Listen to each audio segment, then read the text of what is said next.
Hoy hoy! This is the True North Fantasy Football Podcast, sponsored by Monkey Knife Fight. Very proud members of the Fantasy Points Media Group. I'm Tyrell McLaughlin at TNFF Tyrell, at True North FFBs, where the whole crew is at TNFF Pod. Just me doing a live best ball here on the beautiful Monday evening. You might be saying, Ty, why are you watching the hockey game? You are so Canadian. I am watching the hockey game. So if I look this way, maybe something happened in the hockey game, but I will be very attentive. I can do a live best ball and watch hockey and all that at the same time.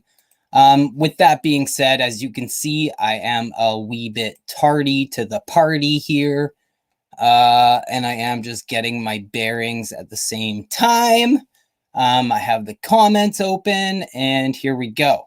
So, what is best ball? Best ball is the easiest way to play fantasy football. Basically, we just draft a team and walk away. There's no in-season management of any kind in best ball. You're just going to draft 2 to 3 quarterbacks, 4 to 6, 7 running backs, somewhere in that range, 6 to 9 wide receivers, 2 to 3 tight ends. In this format, we're going to draft DSTs. And we're going to stay somewhere inside of that skeleton. There's definitely a lot of ways you can skin a cat in best ball. And I wanted to mention off the top that this is also a fantasypoints.com best ball 10s championship. So there will be, some bigger tournament multi-entry strategy that we have to get into during this episode as well. And this one is flying by. So maybe we'll be talking a little bit more strategy than we will player values here as I see this just fly off the board. And how best ball works, by the way, is that after you draft your 18 to 20 players, the computer just automatically sets your optimal lineup for you. There's no in-season roster management of any kind. So with that said, I am just doing these fantasypoints.com best ball 10 championships on a regular basis. So I just want to turn the mic on and record some strategy, look at some player values. We're still less than a week, out from the Julio Jones trade. We want to see the fallout from that. I doubt Derrick Henry saw any moves. So we went 1-6. He actually went 1-3 in the one we did before. The surprise here is Ezekiel Elliott, maybe. If you missed it here, as you can see, I did take Dalvin Cook as the second pick in this draft.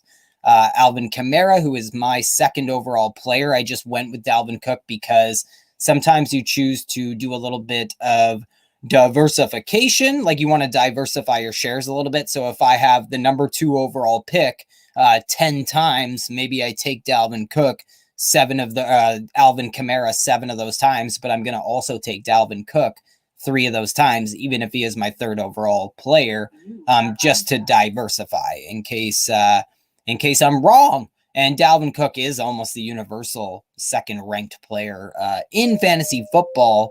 But in a PPR format such as this, I think I want the built-in floor that Alvin Kamara comes with. And I ain't worried about no Taysom Hill. So I am looking at possibly starting out really hot going Minnesota Vikings here because I could take Justin Jefferson, obviously A.J. Brown. I wouldn't mind observing his value. You know what I mean? I was talking about still being a little bit, and what I'm also looking at here is, and it's interesting to note really quick that Dalvin Cook, Alvin Kamara, whoever you take there, you are given the ability oftentimes to start that team build early on with Michael Thomas or Justin Jefferson, both being available in this range. And, a lot of the other pieces being very much palatable as we go along in this draft. The other thing I was noticing is the tight ends here. I wouldn't mind on the way back here taking a tight end, and we'll see what the Christian McCaffrey drafter does here. So Travis Kelce at the 1-7, good for him. Tyreek Hill at the 1-9. You see all these guys who aren't catching too many passes, a terrible amount of passes. Jonathan Taylor, Nick Chubb, Cam Akers. Some of these guys going to fail for fantasy football. It's amazing how many guys we're trying to squeeze into that range when the averages are really pretty solid in the last decade or so. Aaron Jones, I just love. Like Aaron Jones and Stephon Diggs is such an incredible start, I think. Remember, Stephon Diggs had half as many touchdowns as Tyreek Hill and Devontae Adams and was still in the same range. Like those three were in a tier of their own at the wide receiver position last year. So I could take George Kittle and I could definitely start the San Francisco 49ers build. And what's nice is you just want to make sure that if you're going to do a double team build, like I've done with the Bills, just thinking about Stephon Diggs there, you can't also go and build the Cowboys, unfortunately, alongside the Bills team build because they both have week 7 buys. And that, I guess, would, factor in Justin Jefferson. Where's Keenan Allen? Should I shit on him again? So Keenan Allen is still down there. Okay. But yeah, I could get AJ Brown in the second round. That's why I'm just kind of like pausing and waiting and thinking, because Michael Thomas and AJ Brown feel like must picks here almost. But I am a big proponent of early tight end, and I think I'm going to go George Kittle because I think I want to try and build that 49ers team as much as I can. And I also have the ability to add Kirk Cousins if I want to, with Dalvin Cook, Justin Jefferson, possibly adding Adam Thielen at the end of the 4th, early 5th. But the 49ers are pretty easy to build, including Trey Lance, who I am a big fan of, and I will maybe get to that when I take him, or when I take Brendan Ayuk possibly. But I will be targeting here coming up Adam Thielen and Brendan Ayuk. Like, I'm really going to try and hammer this double team build. And I'm not saying that nobody is anticipating that Minnesota might have a pretty good season or be a better team overall, producing more touchdowns, compensating for some of the volume that might go down in that offense. But, Dalvin Cook would definitely balance that out for this team. And then the 49ers, I think, are just way underpriced because of the built-in ambiguity at quarterback for the 49ers with Trey Lance. So let's see. Keenan Allen, 3.5. 100 catches for Keenan Allen last year. Didn't have 1,000 yards receiving. I think people are maybe overcorrecting after we missed last year on Keenan Allen a little bit because the death of Keenan Allen was greatly exaggerated. But having 100 catches and under 1,000 yards receiving is pretty hard to do, especially when people are using the argument about how exciting that offense is that he's playing in. And that's definitely true. I just don't think he's the one benefiting from a lot of those air yards, deep targets, 40-plus yard, extended plays, everything. He's kind of the antithesis of a lot of that work. So Clyde Edwards-Helaire and J.K. Dobbins, this guy at the 212, 3-1, like at the turn, I really like that turn. But I was just thinking here. So he went running back. That's pretty bold strategy, Cotton. As much as I love that turn, and obviously J.K. Dobbins is just way more, you don't mind J.K. Dobbins on a team where you have Christian McCaffrey, number one, let alone Clyde Edwards-Helaire, who could easily catch 50 balls as well.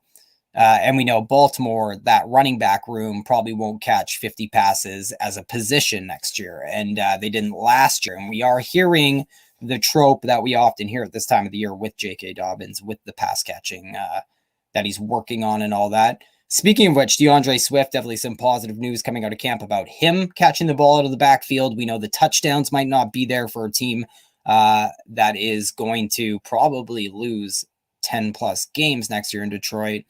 But, Detroit has so much vacated volume, and that includes when it comes to the running back position, running back touches, goal line touches, all these high leverage touches, including pass catching work that's up for grabs. But, and I know Jamal Williams comes in, but DeAndre Swift is just so talented. He had 40 catches as a rookie, which is a big positive sign.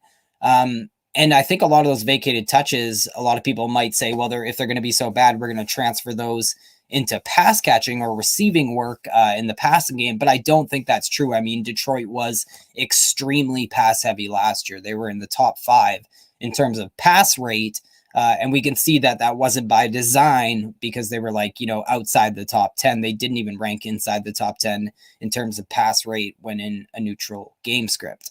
Any other interesting picks? So Calvin Ridley did go ahead. I really think you're going to see some deviation, some variation in these drafts with a lot of these second and third round picks. Like the third round is definitely a little bit, we're extending that run a little bit for sure in 2021 here. But Calvin Ridley going before even DeAndre Hopkins, let alone AJ Brown, who is, those two kind of flip-flopped, right? We know the AJ Brown roller coaster that has been this last month or so. So that's interesting. And I love Antonio Gibson, just a huge target of mine in the second round. Joe Mixon, creeping up into that second round again. If you're getting him in the third, I just absolutely love it. If you're taking him in the second, you are still, you need those pass catching. You need those targets. But I think the targets could also be there for Joe Mixon. And, a lot of people think with Jamar Chase coming in, what about all this? Where's that going to come from? Well, it's not going to come from anywhere but the wide receiver position. And we know Cincinnati lost multiple wide receivers, including AJ Green, including John Ross. But my point with Jamar Chase, with the wide receivers, with the identity in that offense under Zach Taylor for the Bengals, is that 70% of the targets have already gone to the wide receiver position in back-to-back seasons in Cincinnati. So I am on the wrong team here. Sorry, Joey. So I want to make sure that I don't lose sight of my team builds here while I'm yakking about value. But my thing about Joe Mixon is Giovanni Bernard does leave. And I think we can just kind of transfer some of that vacated volume in the passing game to Joe Mixon. And Joe Mixon was actually starting to be used more in the passing game before going down with injury last season. So end of the fourth year, I am coming up. Where do I even have these guys? So Brendan Ayuk, somebody I can definitely take in the early fifth. And did Thielen already go? Because that would be somewhat surprising for me. Pat Mahomes at the 3.9 to an auto drafter. We'll monitor that. Robert Woods, I love. Amari Cooper, Chris Godwin, good little turn. Mike Evans is dropping. Josh Jacobs in the fourth. I still don't know if I want Josh Jacobs in the fourth. Kyle Pitts, what is going on with this auto drafter? Is he trolling? What's going on here? But if you go to Underdog and other sites, Kyle Pitts is going even higher than he is on these best balls. And I think people recognize that I haven't talked a lot about big tournament strategy, but one thing you want to do is really differentiate. And a way to do that is hit on a guy like Kyle Pitts, who could have that extraordinary ceiling. Julio Jones going in the fourth round is interesting. So Thielen, I before E except after C. He must be gone. So do I take Ayuk here?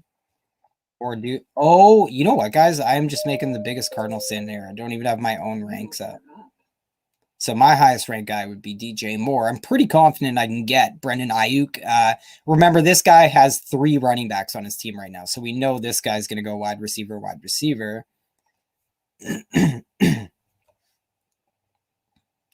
So, I really want Mike Davis. If I could, no, I guess I'll go modified 0 RB. I don't love doing it when you take Dalvin or Saquon, but I got to get that out of my head because you can't operate with that mindset that one of your players, like your top player that you draft, your elite player, is going to get hurt. You can't operate in that mindset. So what I'm going to do is take Brendan Ayuk right here, and it leaves the door open for me to possibly add an elite quarterback. The thing about that is it would be one of the cardinal sins where you're talking about not adding a quarterback and a tight end early on in your drafts. And I could go down a big wormhole about how if you do it in the top 4 rounds last year, it actually yielded a 10% hit rate. But that is almost entirely 100% with Patrick Mahomes and Travis Kelce.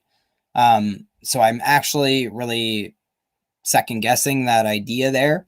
And I bet DJ Moore went, which sucks. So I would have been able to get DJ Moore and Brendan Ayuk. So I really did kind of dick it up on that one. Having said that, I have Cooper Kupp and guys like that ranked ahead of Brendan Ayuk. So, DJ Moore I love, but I also love some of these guys.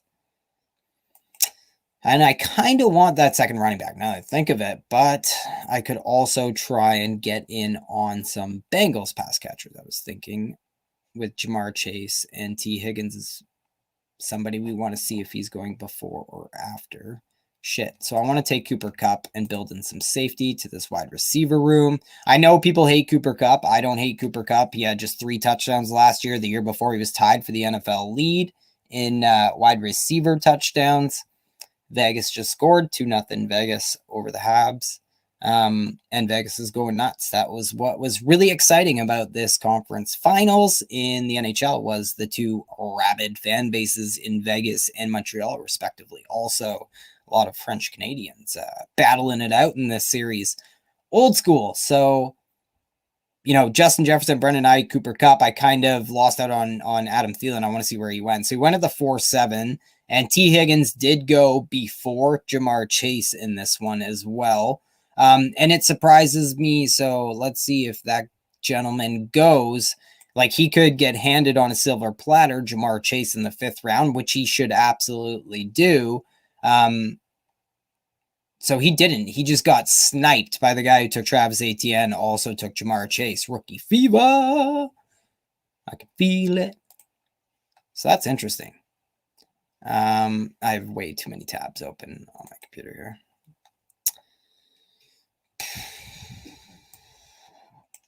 So Deontay Johnson is the first Steelers wide receiver off the board in the 5th round.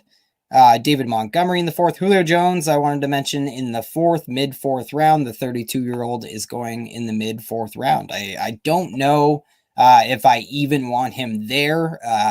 And it really doesn't have a lot to do with Julio, what he might have left, what he might not have left. I just feel like even factoring in some of the lack of touchdown upside and stuff, the lack of volume that's going to be in that passing game in Tennessee, I just would probably prefer Mike Evans, who's going, just a few picks behind him there, or even one of the Bengals wide receivers, T. Higgins or Jamar Chase, because I do have Jamar Chase slightly ahead of T. Higgins, although I think both are in line for a lot of high leverage volume in that very pass-heavy offense that we're going to see in Cincinnati. DJ Moore and Deontay Johnson, are they super similar? Not really. I mean, DJ Moore is absolutely elite after the catch. Deontay Johnson was more volume-driven season last year, but very talented in his own right. But I would much prefer DJ Moore this season over Deontay Johnson. James Robinson still going in the 5th round. I definitely would prefer players like Kareem Hunt. Chris Carson in the 5th round seems late. Maybe I should have taken him. Tyler Lockett, speaking of Seahawks. And Jamar, that guy got robbed who took T. Higgins in the 4th. Maybe he wanted Jamar Chase, so he went James Robinson. Kind of went the other way with that one. Javonte Williams. That guy is on auto draft, and I keep not seeing if that is like him. Because he took, I swear he took Kyle Pitts with one of his picks. Neat team, stacking Patrick Mahomes and Tyreek Hill. So yeah, he's just doing the snap call thing where you auto call in poker. Good for him. Good for him.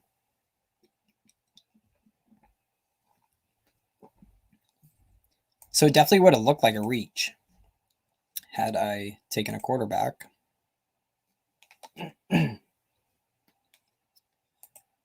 People are sleeping on TJ Hawkinson. The Detroit Lions have just a gazillion available targets this year. Like a gazillion. Mike Davis in the 6th is just stealing.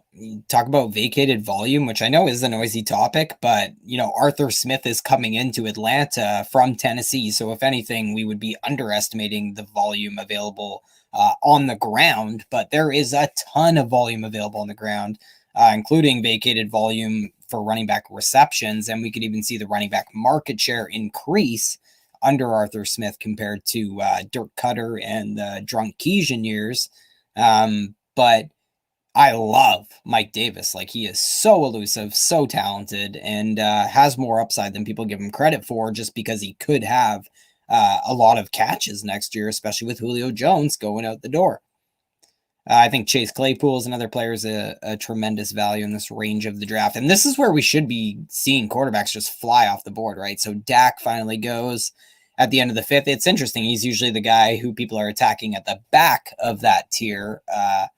But Josh Allen goes behind Dak, and so does Lamar Jackson.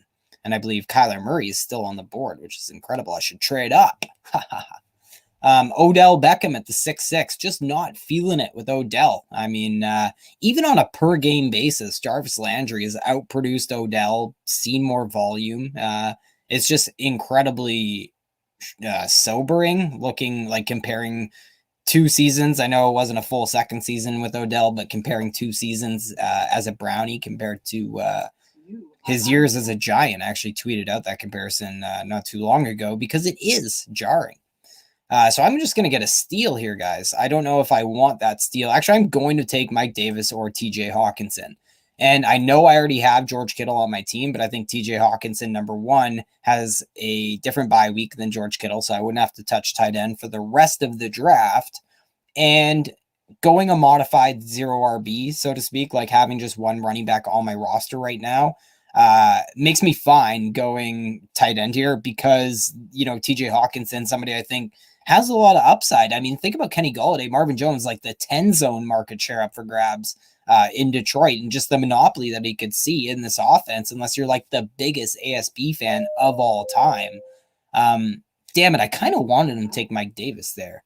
But the thing is, like, I know this guy's probably almost certainly not going running back. Now that I think of it, I almost guarantee he's not going running back because he has Clyde Edwards-Helaire, J.K. Dobbins, and Christian McCaffrey on his team. So let's go T.J. Hawkinson, and then I can say, look at this, I got Mike Davis in the 7th again because I've done that before, which it feels like stealing.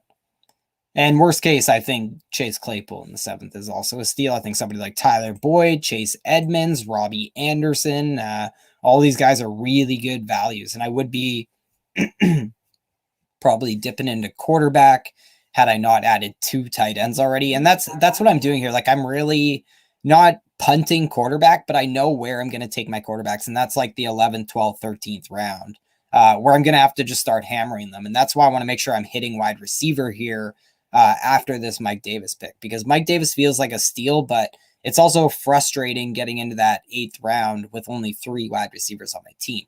But that also goes back to the conversation about TJ Hawkinson, hopefully operating as my flex position in this particular draft. So Mikey D is the P, and I think he's a big winner of the Julio Jones trade, obviously. I think like the biggest knock on Mike Davis is that he tried to bounce runs outside. It's like the only knock you can make given the sample size, really, and some of the success he's had on such small sample sizes here, is that he tries to bounce runs outside. And that would probably just be some like Debbie nerd saying that anyways. But he's going to an outside zone system, so who gives an F, right? I think he's kind of a really good scheme fit in Atlanta. And I think Atlanta sent us the signals, right? Starting with, acquiring Mike Davis in free agency and that basically being their only move because of cap constrictions. But then trading out of the pick that went to Denver that became Javonte Williams, a very young, sexy running back out of North Carolina, as his lightning goes off the board. As I said that, Michael Carter in the 7th round of this draft. I totally lost my train of thought, but I just think Mike Davis is in a really, really good spot. And they really didn't prioritize the running back position, even though they have placed a big emphasis on the run game in Atlanta over the offseason.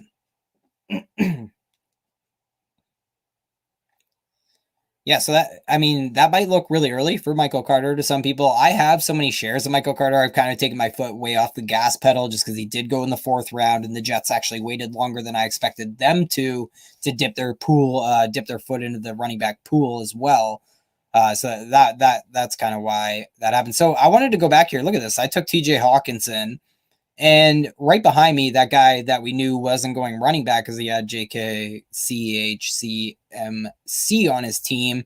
He went Deebo Samuel, which kind of pissed me off because, I wanted Deebo in the 8th round there, and I've gotten him in the 8th round several times.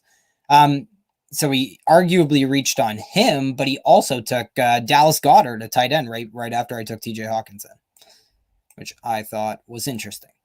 So those quarterbacks seem like pretty good values in this draft. DJ Chark and Mark Andrews at the turn seems like a really good turn. Josh Allen, Myles Gaskin, I love that turnaround for that team. Dak Prescott and Lamar. Oh no, so he went Dak and Raheem Mostert. Raheem Mostert might have the most deviation of any player in fantasy football right now. Like you'll see on different sites and different drafts and different formats. This guy is going all over the map. And he is going as high as the 5th or 6th round, even in like pro-am, pro expert best ball leagues, like the MFL Death, he went really high. The one I was listening to is like a best ball invitational on the Fantasy Hustle with Dwayne McFarlane and the Drake.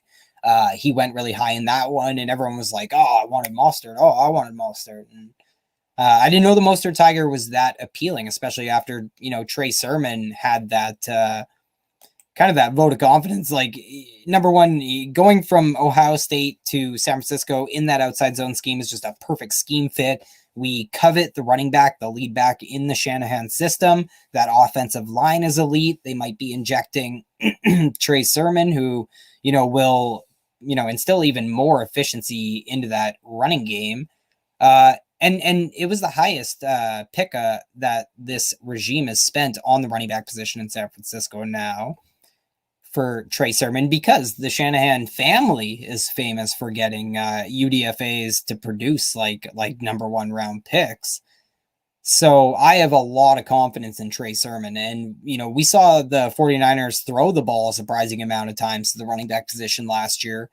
And maybe that goes down a little bit with Trey Lance and his ability to throw downfield more. But what I'm saying is Trey Sermon could be the best pass catcher in that running back room. Maybe it's not. Maybe it's Wayne Gallman. I don't know. But I think Trey Sermon is a huge league-winning candidate this year, because what I didn't mention is that he has a really positive strength of schedule. And in this format, why I'm really went into this trying to grab these 49ers is that San Francisco has inarguably the easiest strength of schedule in all of fantasy this year. And it's by 2021 win totals. It's by any metric you want to look at. The 49ers have the easiest strength of schedule, and that extends to the fantasy football playoffs. And that is very important in these formats, because basically everybody in these big multi-entry tournaments, like the fantasypoints.com Best Ball 10s championship, you're in your own individual league. You win that league or you come second or whatever, and everybody goes into a second tournament. You're basically playing a second tournament at that point,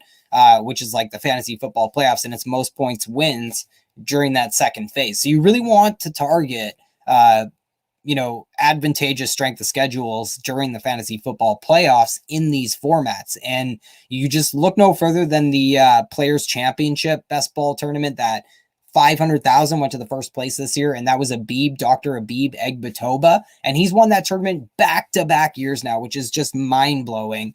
And he was interviewed on the aforementioned Fantasy Hustle podcast months ago, and he said that he attributed some of his success to his championship team to identifying some late-season strength of schedules and attacking them. So I think it's a very interesting tool to put in your toolbox. And a really interesting note about that conversation on the Fantasy Hustle is that unsolicited, he offered, they were talking about process, and obviously this is a guy whose process you want to emulate, Dr. Abib Egbatoba, and he said that fantasypoints.com was a great resource during the offseason because of the brilliant minds there. So I just wanted to say how proud we are to be members of the Fantasy Points Media Group, and it's just so easy to do things like ad reads for something that you just have so much conviction in and truly want to go to bat for, because it's amazing to me that Fantasy Points isn't the most subscribed to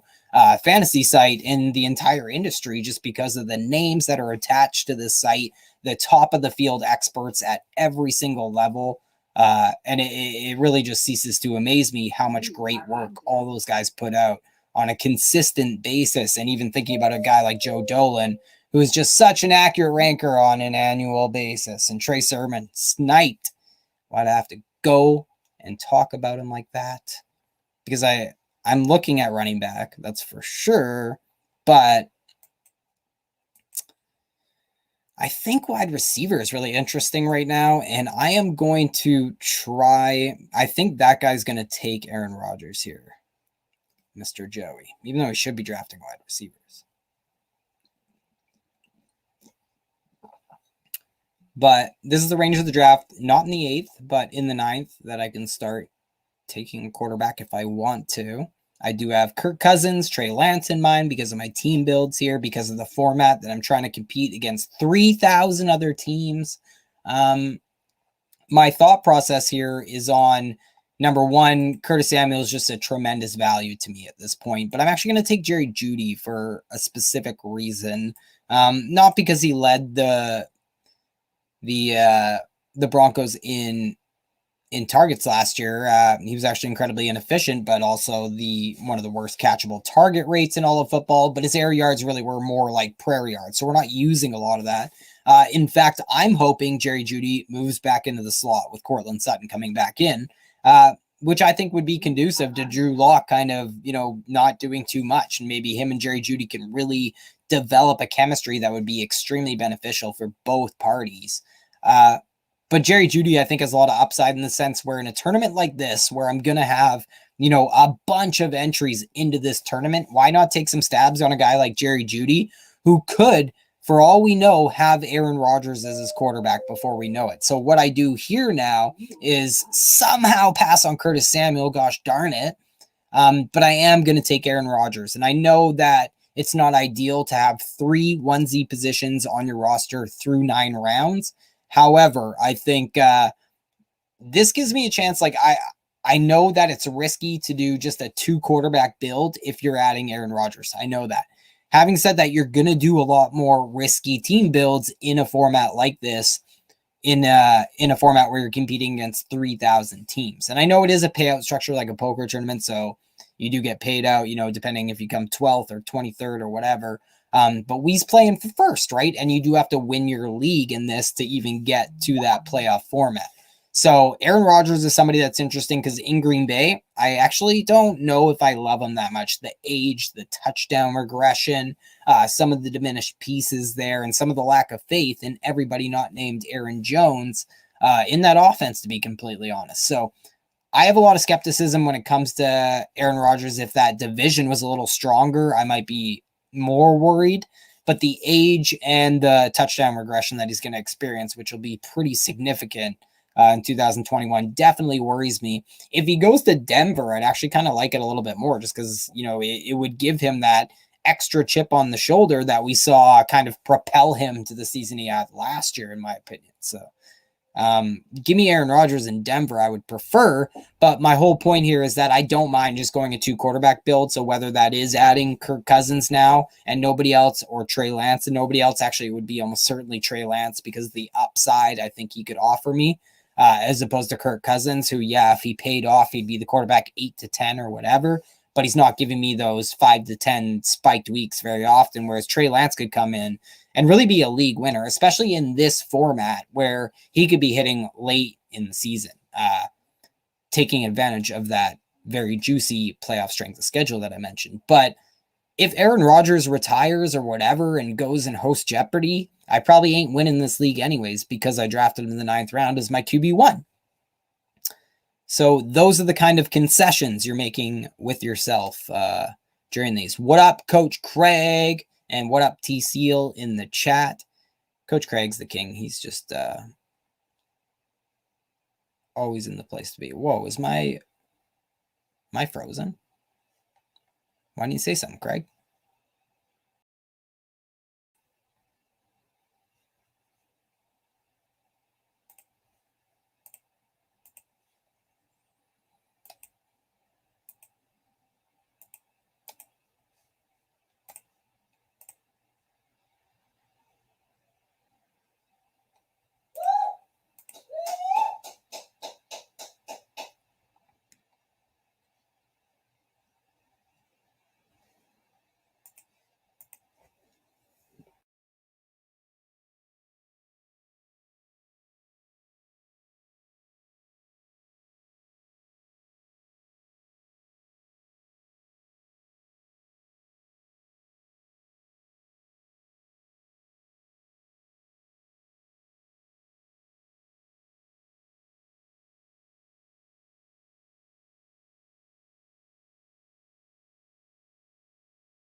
Okay, I'm back. I don't know what happened there. I don't know if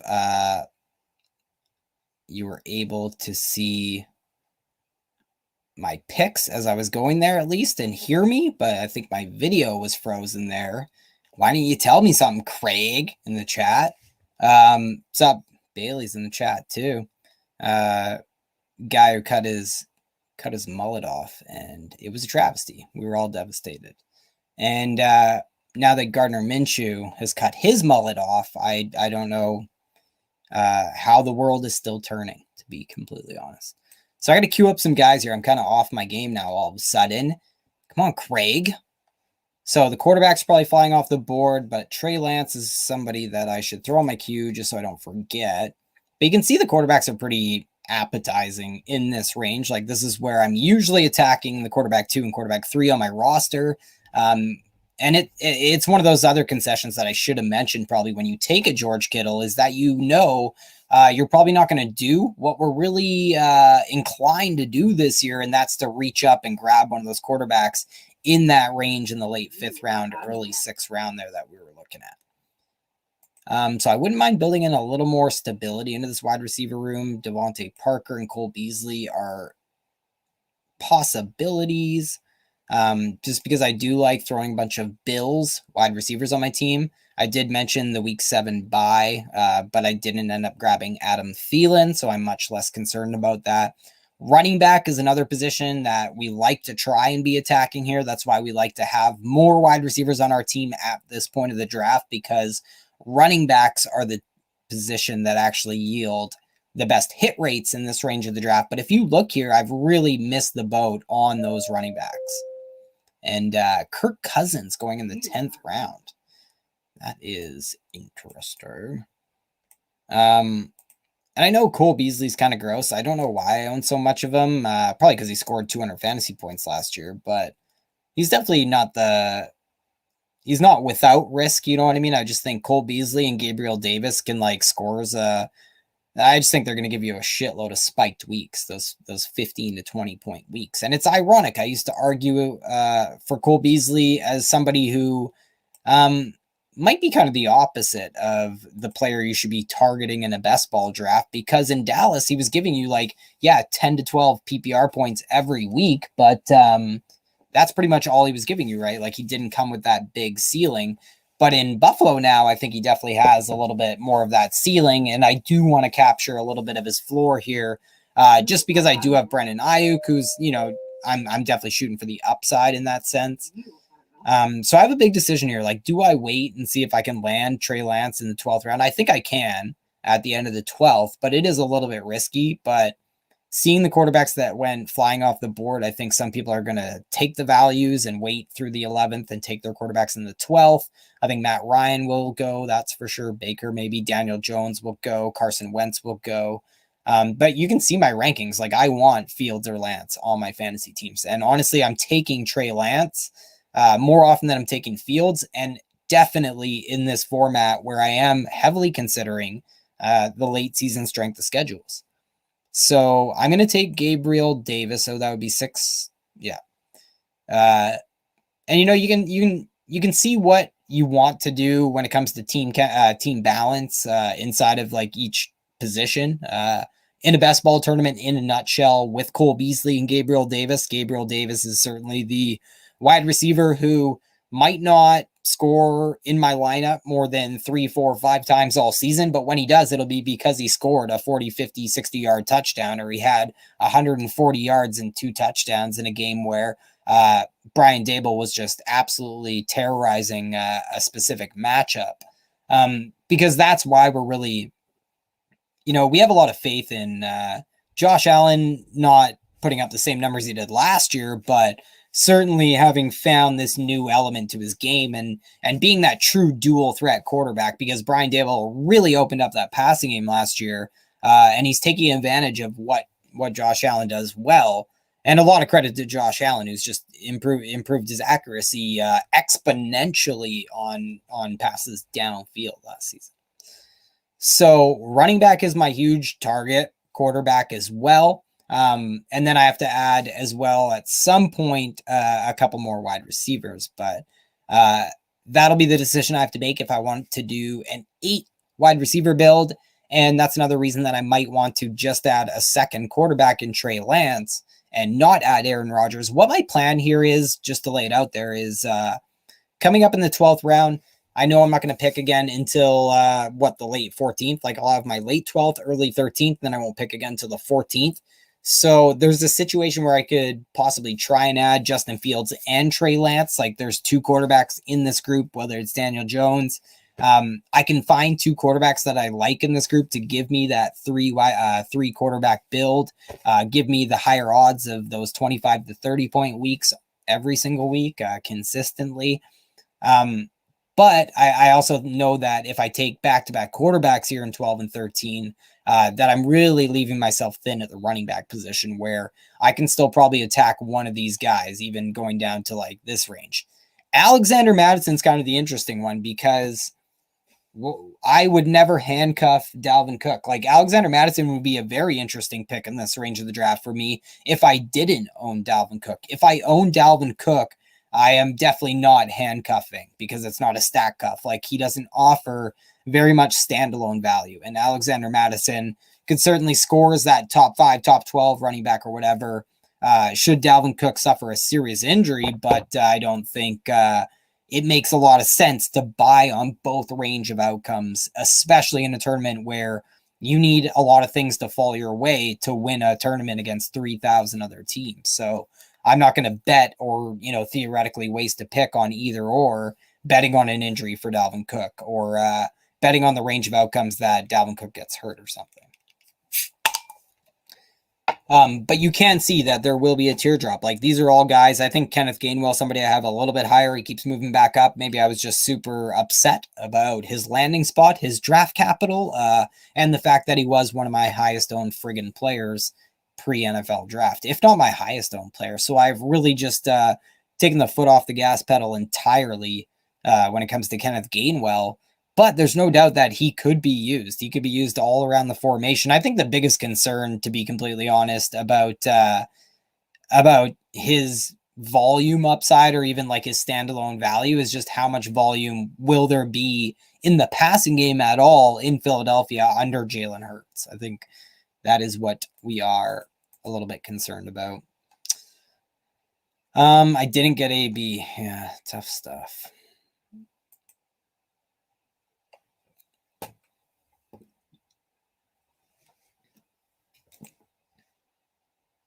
So I wonder, like, are these the people we're trying to identify as league winners, like a Rashad Penny? Are you more inclined to take a Tariq Cohen, James White, who both of those guys in 2018 put up like close to top 12 seasons? We've also seen them score as like top 15 running backs without 200 carries as well, which is outlier territory, like Derrick Henry is when it comes to a lack of pass catching.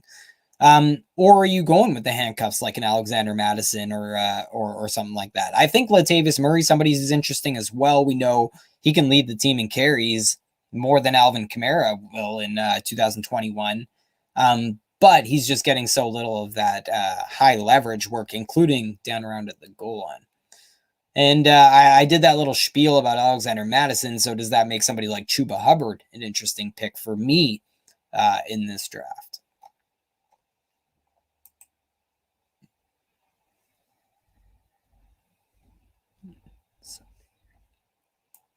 And I know I've really, really, really neglected the player values in this one. I apologize.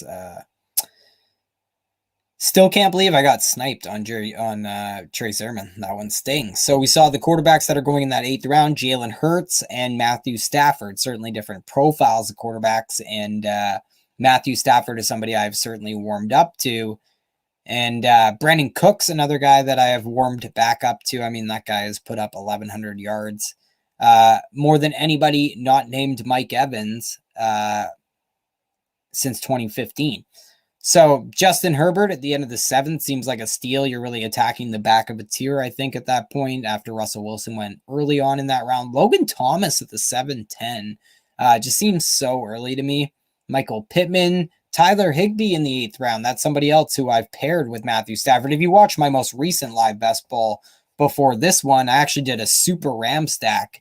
And So yeah, let's point that out. Both those guys going in the 8th, because I really, I think I did fairly well in that draft, getting all the Rams that I did on my roster in Woods, Cooper Kupp, Matthew Stafford, and Tyler Higbee. And I, clarified that these might come across as reaches, but these are the trajectories their ADPs are heading in. And I do have a lot of, belief in some of those guys. Devontae Smith, another good pick in the 8th round, I think, who I need to be drafting more often. Michael Gallup moving back up. I think people are catching on to that Dallas system and how conducive it is to fantasy football. So, do I have any reason to add a Rashad Penny right here? Or Tariq Cohen? Or a James White? And you can start hammering Jets wide receivers if you wanted. So I think I'll just add Trey Lance here and leave my options open because I don't want to leave this draft without him. And I think he will go in the next few picks. And I think I might go 3 quarterbacks here. It just kind of feels right. And I'm thinking I could even bypass these guys here. So did he take Justin Fields? Gosh darn it. So if I wanted to, I could even bypass those guys because I like this next tier with Jameis Winston and Ryan Fitzpatrick. And there is a chance I could get them at the end of the 14th. Remind me. But the other way I could go is just throw another guy like a Mecole Hardman on my roster. But, I could go all day about Mecole Hardman and why, I got a lot of problems with you people.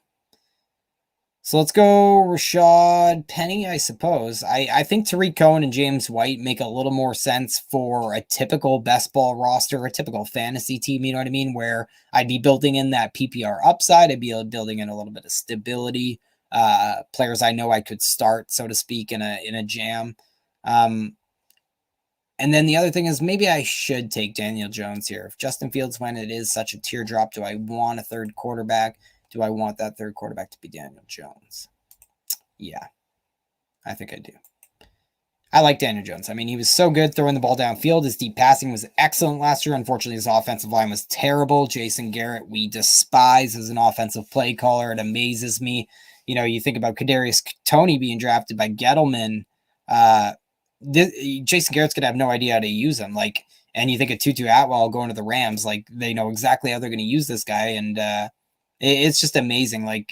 Kadarius Toney would do well to be used in motion, being moved all over the formation on play action, disguising looks for the offense. But I don't think he's going to be used that much in that capacity because when you look at some of the tendencies in Jason Garrett's offense, we just don't see some of that nuance.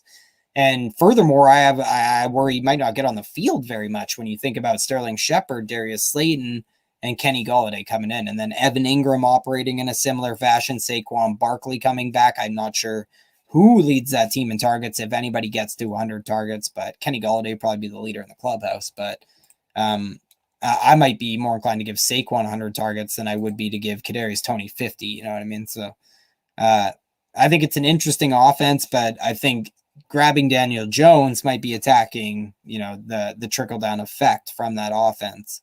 And the Giants have that low win total heading into the season. And if their defense isn't as good as we think it might be, or as good as it was last year for that matter, it's possible that we get some very big spiked weeks from Daniel Jones, who really was ultra famous for giving us those spiked weeks in his rookie season. Only Lamar Jackson gave us more like 30 plus. I think it was 28 point plus weeks. I'll have to get back to you on that one. But spiked weeks, like big spiked weeks, like quarterback 3 will plug into your lineup spiked weeks. Whereas, I used to joke about Phillip Rivers being the worst pick in fantasy. That's kind of now like a Derek Carr, maybe a Jared Goff. These guys are the worst quarterback 3 to select because they'll never plug into your lineup. You're more better suited to add like a Jameis Winston and Taysom Hill in the 14th and 15th, knowing that at least that guy's going to plug into your lineup quite a bit. Like those 2 will plug into your lineup more, I would argue, than say Kirk Cousins and Derek Carr as your quarterback 2 and 3.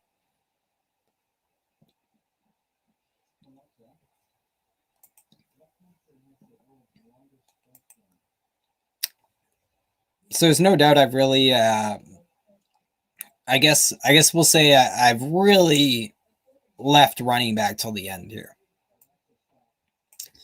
246. So I don't really need that.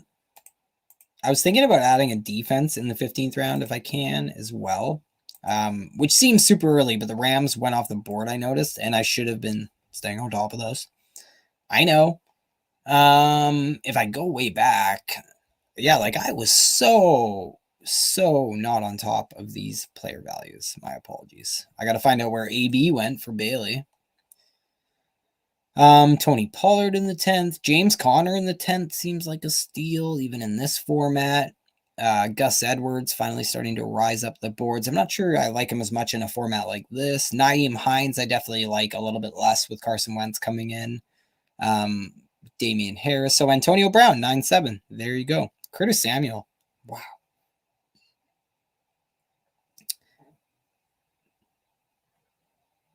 T.Y. Hilton in the 10th round. So he's starting to move up a little bit more. T.Y. Hilton. Zach Moss seems like a steal as well in the 10th round. That's that guy who's fake auto drafting, snap calling.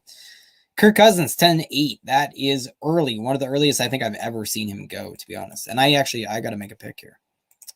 And I really blew it at running back, guys. Like it's slim pickings here. Like I hate Tevin Coleman. It just seems like he had something on that 49ers regime, extortion wise. And now that mini 49ers regime with the Jets brought him in and waited till the 4th round to draft Michael Carter. So yeah, I love Ty Johnson, but Tevin Coleman sitting there. Darrell Williams, you can see I have ranked really high, but it's kind of in the same, like, I think he's going to have some standalone value would be my point. I think he might see some pass catching. So this is really gross. And I've almost conceded, like I've almost said that I've really screwed up at running back. So I might just own that a little bit. Because there's no sense in reaching, like, in a format like this, do I want the lead back for the Jets? Do I want the lead back for the Texans? You know what I mean? These are low upside plays, in my opinion, or at least you're not going to get that extreme variance out of them. Whereas a Ramondre Stevenson, Chuba Hubbard, those are guys that I could see that happening. And I should have, So I should have looked at that because I might just take the Bucks, even though it looks super early here. But in this format, I kind of want to make sure I get an elite defense because I do have what I think is an elite tight end room with TJ Hawkinson and George Kittle, and actually really like my quarterback room with Aaron Rodgers, Trey Lance, and Daniel Jones. So if I could also get in that, elite tier at the DST position, I think that is a good way to go about it. And the Tampa Bay Buccaneers are, they're rarely going as a top 3 to 5 defense. I'm taking them in that range. But I have them as my 2nd overall ranked defense, especially in a format like this, where they have really, really easy late season strength of schedule. And I think that's when defense is really going to make a difference in this format, is late in the season. So Elijah Moore, with the news of Jamison Crowder taking a pay cut, that really sucks. And he is going low. So John Brown kind of feels like a perfect player. I could take Sterling Shepard. Sterling Shepard's like the Phillip Rivers of wide receivers, though. Like, I don't know why I would take him here unless I need a couple 12-point weeks here or there, which I don't. That's pretty much why I added Cole Beasley, so I always have that guy, theoretically. So I would rather add Darius Slayton later. Having said that, these are not great picks here. So I think I saw someone, John Brown. Yeah, Smokey. So basically comes in to fill the Aguilar position. It's funny how frustrating Gruden and Carr are during free agency and the NFL draft. And, nobody knows what they're doing there. But they, here and there, Darren Waller, the usage, they get it right every once in a while. And I think they got it right here with Smokey Brown to come in and play the Nelson Aguilar role. And I could really go down a rabbit hole about why Nelson Aguilar was so successful last season. It has a lot to do with Derek Carr and his tendencies, about that inability to go downfield, that low deep ball target rate that we've seen throughout his career, and that frustration that he's, put into the coach. by not having that trigger. And you see that on PFF with deep ball target rate, but you also see it in his, tendencies for tight window throws. Like Derek Carr just doesn't like throwing in a tight window. And you put those two things together, and that's why Henry Ruggs isn't getting the targets, and he was taking the path of least resistance to Nelson Aguilar last year. And that would be my take, and that's why I took John Brown. And if I wanted to, I could stop at wide receiver right now if I wanted to. But I don't want to, so I won't. So I'll probably draft an 8th wide receiver. The way I would avoid that is if I could grab a couple more of these DSTs. So let's put them in my queue right now with like Baltimore, Miami, San Fran. San Fran's another one, easy, late season strength of schedule. The Browns and Chiefs I really like as like attacking the back of a tier. The Saints are, you can see the defense I'm probably really low on compared to consensus. The Chargers too, maybe. Broncos are kind of like my team that I'm moving up right now a little bit. I like the Packers as well. So yeah, the guy went Justin Fields. So Kenneth Gainwell went pretty quickly after that, after I was talking about him. Mecole Hardman, Alexander Madison. Like, I think Alexander Madison should be going before the middle of the 13th round in this format. So it's infuriating that I had Dalvin Cook on my roster. Tariq Cohen at the 13-8. Ryan Fitzpatrick I would not have gotten at the end of the 14th. Rashad Penny, somebody I passed on. So you can see Jamison Crowder went ahead of Denzel Mims and Elijah Moore, which sucks. The restructure was really, really disheartening for us Elijah Moore truthers and high percentage ownership fellows. Sam Darnold in the 14th round, I think should definitely be going ahead of Jared Goff. If you look at some of the weapons in ADP, I have the only Detroit weapon in ADP in that passing game, not named DeAndre Swift, I guess, but TJ Hawkinson, and then you have nobody. If you look at the ADP for the Panthers, obviously you have you have his old best buddy, Robbie Anderson, and then you have DJ Moore up there, and then Christian McCaffrey is the 101, hashtag CMC. No matter what, Rondale Moore, Austin Hooper, who was second on the Browns in targets last year. Speaking of who leads who in targets, Rashad Bateman, does he come in and lead the Ravens in targets? Is it Mark Andrews? Is it, Hollywood Brown? Paris Campbell in the 14th round. I really don't like Paris Campbell. If you think of the fit with Wentz, it just doesn't make a lot of sense. Like, Wentz doesn't throw underneath very often, and that's kind of where Paris Campbell is going to operate. So I'm not sure. I'd much prefer T.Y. Hilton and Pittman, obviously, as you can see, everyone would. But I think that gap is like monstrous. It's monstrous, and I don't know how much playing time Paris Campbell gets. Like, they're going to limit his snaps just because of his injury history. He's heading into his 4th or 5th year now. So I think we could see a lot of Zach Pascal, who they brought back. James White in the 14th round. Adam Troutman I like in the 15th round. That's weird. Hayden Hurst. I just heard Hayden Winks talking about Hayden Hurst being draftable in the 18-round formats of Underdog. And I was kind of like, I don't know. But here you have it. I think that lends to Arthur Smith going to Atlanta and the 12 personnel, the 2 tight end sets we're likely to see. But I don't know. Like, is he going to play 100% snaps? No. So how many targets is he going to see? Because you do have Pitts there. And Lee Smith is, like, you talk about the signals being sent for our boy Mike Davis here. Lee Smith was basically the only other offseason move they made, trading for Lee Smith, who was about to get cut, in my opinion, who is a straight blocking tight end, which really painted the picture that they were going to run a lot of 2 tight end sets right away when Arthur Smith came in. So you can see these defenses starting to go off the board. And the 16th, 17th round, like, I don't think once you're in the 17th round in particular, it's not really ever too early to take a DST. And I also am kind of a firm believer in, like, if it's not too early in the early 17th, why would it be too early in the late 16th? So, like, I don't mind if I were to try and double up on DSTs here. That is a strategy that a lot of people implement in these live best balls, and that is because So it's just going into his third year for Paris Campbell. Man, I feel old, Craig. Or maybe Paris Campbell, he has aged me greatly. But my point with the defenses is you can add 3 top 10 defenses in scoring and gain a massive advantage in terms of win rates. That is in your typical best ball league, but remember, you have to win a best ball league essentially to get to the playoff format in these fantasypoints.com best ball 10s championships to win the big money.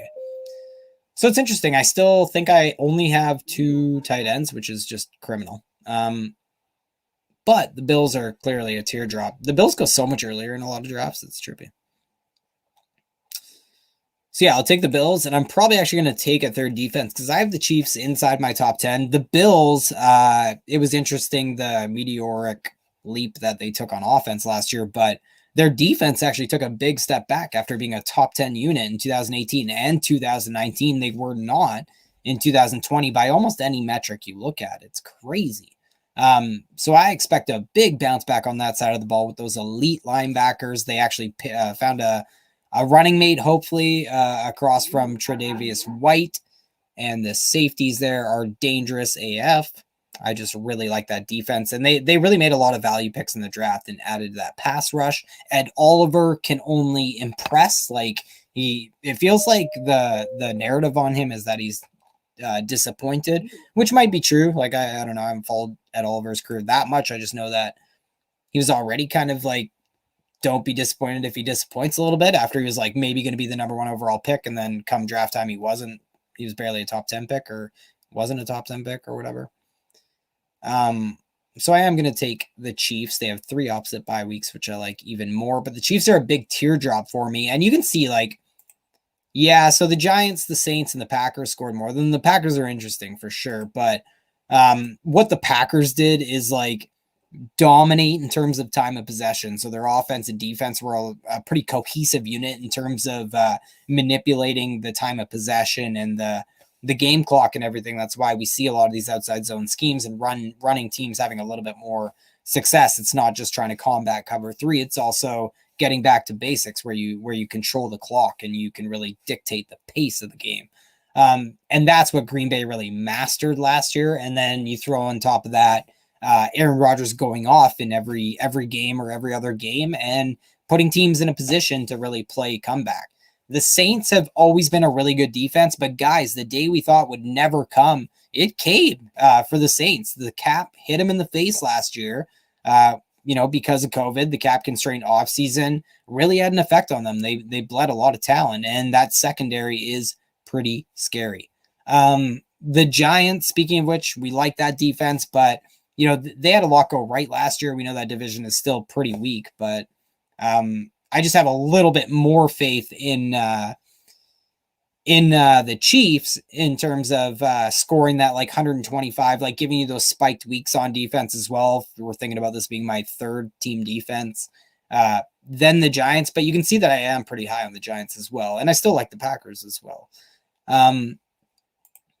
But I do really like the Chiefs because we talk about what the Packers were able to do, putting teams in negative game scripts, and the Chiefs are just the king of that, right? Like teams are going to have to take risks, throw the ball late in games, and they're going to have pick sixes and stuff playing against Patrick Mahomes and Andy Reid. So I don't mind the Chiefs. I don't think there's a better team because defense, the problem with picking team defenses is it's not very sticky year to year. Like team defenses score different year to year.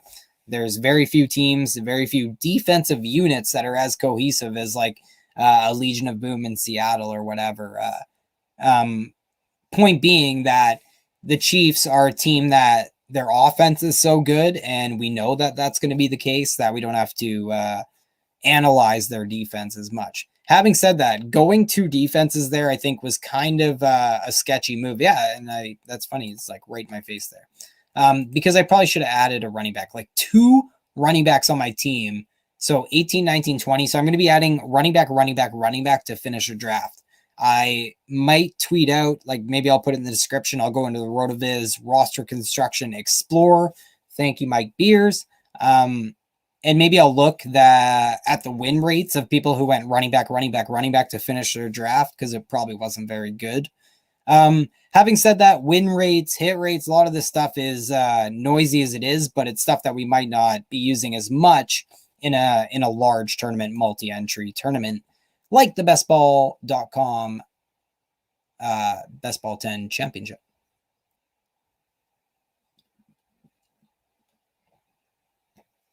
Mm-hmm. Just a pilot. Yeah, Bailey. Just mute it, man. Just mute the whole thing. Just watch the draft. You don't have to listen to me even. But he doesn't like the ding. It's like a doorbell, right? Like the ding dong when you're on the board. And Bailey is saying in the comments that it trips him out. It's kind of like being in the cockpit in a flight and someone is calling him. Which reminds me of that joke from Good Will Hunting. But yeah, Brian Bailey, only pilot I know. Pretty impressive stuff. I want that flight simulator one. I think I'd be a good pilot. But I would need a couple phone books if I was a pilot. And I don't know, is there pedals? I honestly don't know much about piloting, being a pilot. I'll have to ask Alexei Kovalev. So all these running backs I was still looking at. Sterling Shepard, just nobody likes Sterling Shepard, including me.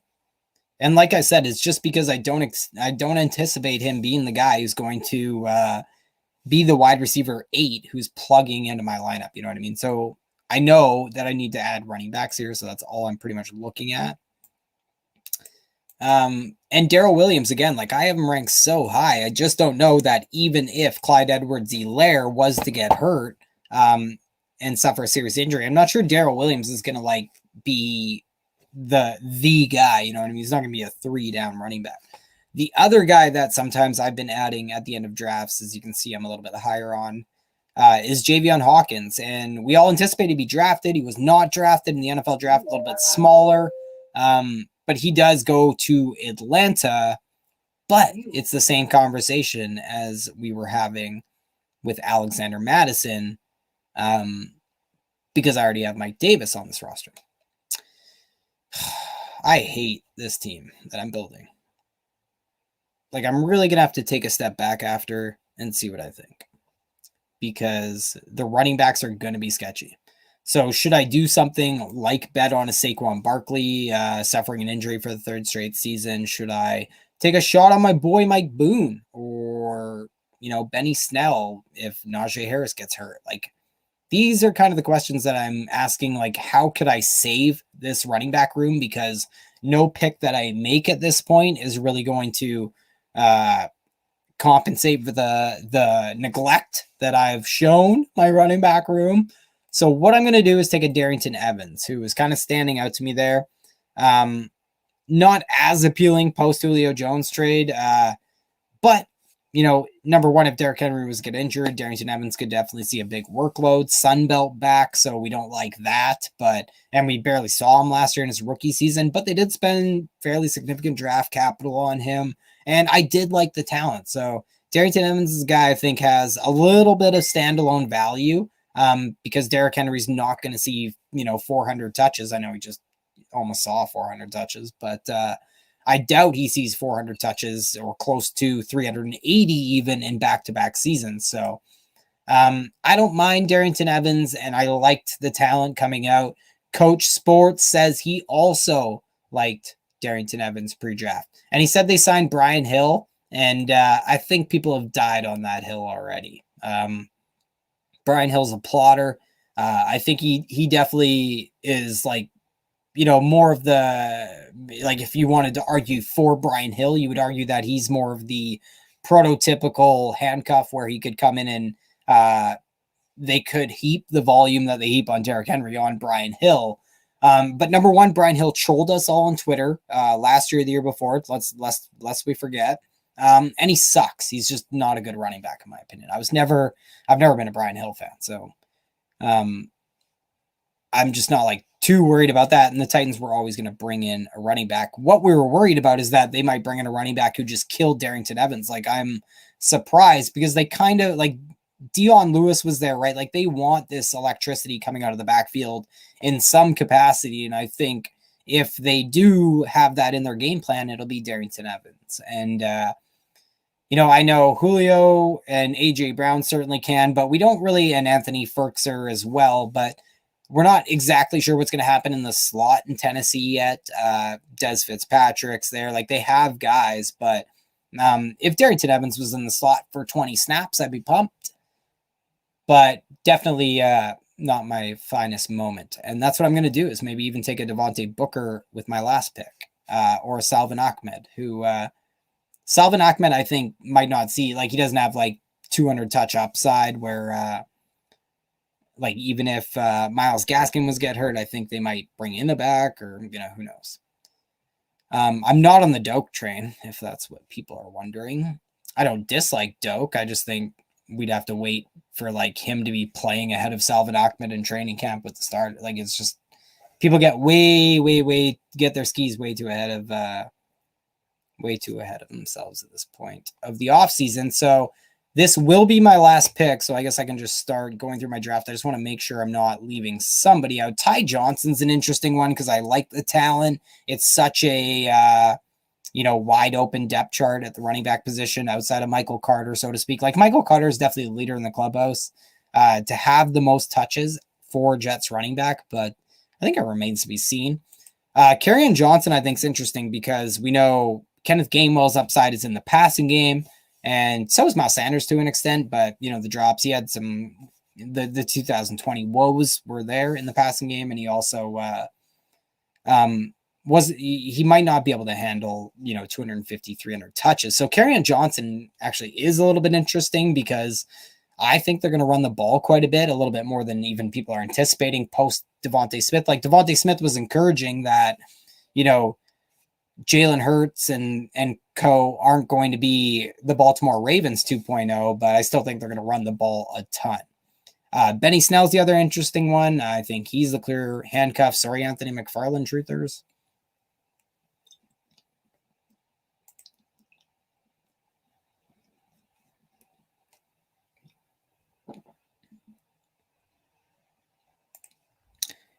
There is one running back that I don't think anybody is talking about that should be in consideration as your last round best ball pick, and I think that's Raymond Calais or Raymond Calais. Another Sunbelt back, thinking of Darrington Evans. It's funny. He comes to mind because of Anthony McFarland, and I loved Anthony McFarland. I just think he offered one thing, and that's explosive runs, like 20 plus yard carries, 10 plus yard carries, 15 plus yard carries, whatever. He had the highest explosive run rate of that running back class. But number one, some about running backs just don't ever really hold much weight in the NFL. Unfortunately, I know I just put Elijah Mitchell on there. But Raymond Calais is in a situation we love, and that's in the Rams backfield. And behind Darrell Henderson and Cam Akers, it is Raymond Calais who I think would see a bunch of those touches. And I also think he's a very exciting running back. So Devontae Booker would be another handcuff, not unlike a Darrington Evans style. Ramondre Stevenson, I didn't really talk about much, but I just love the talent coming out of JUCO. He had a 2,000-yard JUCO, one of the best JUCO seasons in NFL, in college football history. So let's take Devontae Booker because I do like the talent, and he did look good in Las Vegas last year. The problem is there's just so many mouths to feed in that Giants offense that's not going to be super voluminous or super dangerous. But, Saquon has been hurt back-to-back seasons. I'm not saying he's injury prone. I'm just saying he's been hurt back-to-back seasons. So why not take a running back because it looks like they tried to place an emphasis on having somebody who can fill in that role, even though Wayne Gallman seemed like that guy. But yeah, I hate my running backs. I was going to hate my running backs, and those aren't great picks. So let's just go through my team. Aaron Rodgers, Trey Lance, and Daniel Jones. Aaron Rodgers, I think, I'm banking on him going to Denver, returning to Green Bay. It's one of the latest I've seen him go, and I think in this format in particular, the fantasypoints.com, Best Ball 10s Championship, this is a format that you're entertaining ranges of outcomes that you might not be betting on necessarily, but you also want to try and find values. Like if Aaron Rodgers tomorrow was to say, I'm back in Green Bay, or Aaron Rodgers has been traded, Schefter tweets it out right now. He's going to move up in average draft position. He's going to go into that 6th, 7th, 8th round range. And I just got a discount on Aaron Rodgers for one of my entries into the fantasypoints.com Best Ball 10s Championship. And I may have also stacked him with Jerry Jeudy, who may be the wide receiver one in Denver. I think that also remains to be seen. Trey Lance, I just mentioned, I think he starts early. Top 10 picks always do. He's in a fantastic system.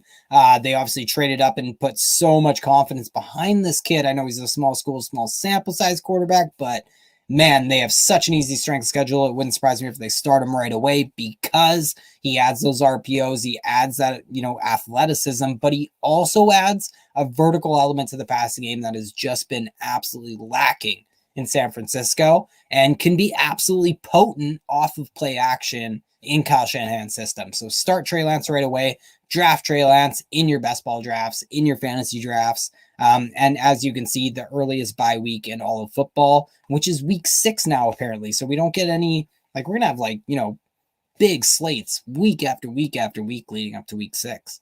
Daniel Jones, my third quarterback. I think it's questionable whether I needed to add a third quarterback or not. What made the decision for me is that I knew I was only going to add 2 tight ends. So Daniel Jones, I think, is arguably the late round quarterback of this year, if it's not Trey Lance or Justin Fields.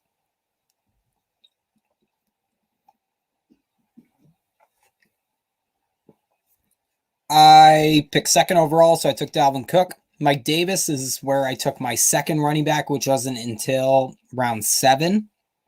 Ramondre Stevenson, I just like him, and I think there's a lot more upside should Mac Jones get into games as opposed to Cam Newton, who will definitely siphon touchdowns. And down around the goal line is where we imagine Ramondre Stevenson being used. I don't know why else New England would spend such high draft capital on Ramondre Stevenson, if for no other reason than to pound this guy in at the goal line, because he's massive. Darrington Evans, I hate. Devontae Booker, I hate even more. Actually, no, I hate Darrington Evans more than I hate Devontae Booker. Wide receivers, Justin Jefferson paired with Dalvin Cook. Didn't end up getting Thielen, didn't end up getting Cousins, didn't even entertain Irv Smith. Brendan Ayuk, Cooper Kupp. So, a pretty strong top 3 there. So Justin Jefferson, Brendan Ayuk, Cooper Kupp. So I did get, by the way, that big stack with Trey Lance, Brendan Ayuk, and George Kittle. So I do believe that I did get the wide receiver 1, tight end 1, quarterback 1 stack, which is the most profitable historically. If you're going to stack a team, you want to stack the quarterback, the tight end, and the wide receiver. It's more profitable than just quarterback, wide receiver, quarterback, running back, blah, blah, blah. So I'm happy with the Trey Lance San Francisco stack. I mentioned that in this tournament in specific, in particular with the late season format, you want to be attacking those strength schedules. And the 49ers have the easiest playoff strength schedule. Beyond those top 3 guys, so Justin Jefferson, Ayuk, Cooper Kupp, I have Jerry Jeudy, Cole Beasley, Gabriel Davis, John Brown. So Cole Beasley and Gabriel Davis, I think, are guys I'm hoping give me a lot of spiked weeks in that very enthusiastic Bills offense that we really like and want to be attached to, so long as Brian Dable and Josh Allen are doing their thing. And John Brown, ex-Bill, I think just gives me those spiked week upside kind of plays in Oakland and basically playing the Nelson Aguilar role, which I think might look a lot like the Nelson Aguilar role, and the Henry Ruggs role might look a lot like the Henry Ruggs role, while the Darren Waller role looks a lot like the Darren Waller role in Las Vegas this year for that shit team. Gabriel Davis, Cole Beasley, I was happy with that. So Jerry Jeudy, I just kind of threw him on my team, so to speak, because I had that plan with Jerry Jeudy and Aaron Rodgers. So, in 2 months from now, when you're sitting here thinking, what are you even talking about? When Aaron Rodgers announces that he is going to Denver to get that chip on his shoulder, you'll be like, oh yeah, Ty added those 2 guys, paired them rounds 8 and 9. But I just don't have a ton of Jerry Jeudy, and I think it's another guy who you would be getting a discount on. Like if Aaron Rodgers goes to Denver, those weapons are gonna shoot up boards, including Noah Fant, including Courtland Sutton, who are definitely in the running for being the top fantasy contributor from that offense. And quick trivia question, who was the highest scoring fantasy wide receiver in Denver last year? That's right, Timmy Patrick, baby. Timmy P. So he was also retained. So a lot of questions in Denver for sure. And they also added Javonte Williams at 34 overall, traded up to draft him. And at tight end, I think I have a really strong tight end room with George Kittle and TJ Hawkinson. And then I think I have the same with my team defenses with the Buccaneers, the Bills, and the Chiefs. I mentioned the hit rates the win rates that are associated with 3 top 10 defenses are mine 3 top 10. That's debatable. If we fudge a little bit, I think they are, but I definitely have a borderline elite tight end room. I have, I'd say, an above average wide receiver room. I definitely like a little more oomph. You know what I mean? If you're a huge Justin Jefferson fan, I think you'd like this wide receiver room. Even if you're a huge Cooper Kupp hater. And then, Dalvin Cook and Mike Davis will certainly determine the success that this team has, even in terms of being competitive in that first stage before you even win your league to get to the playoffs in this fantasypoints.com best ball 10 championship.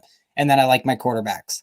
I'm really sorry that I didn't get too much of the value in when it comes to the player value. And I'm really sorry about the video, whatever I did with the video halfway through this one.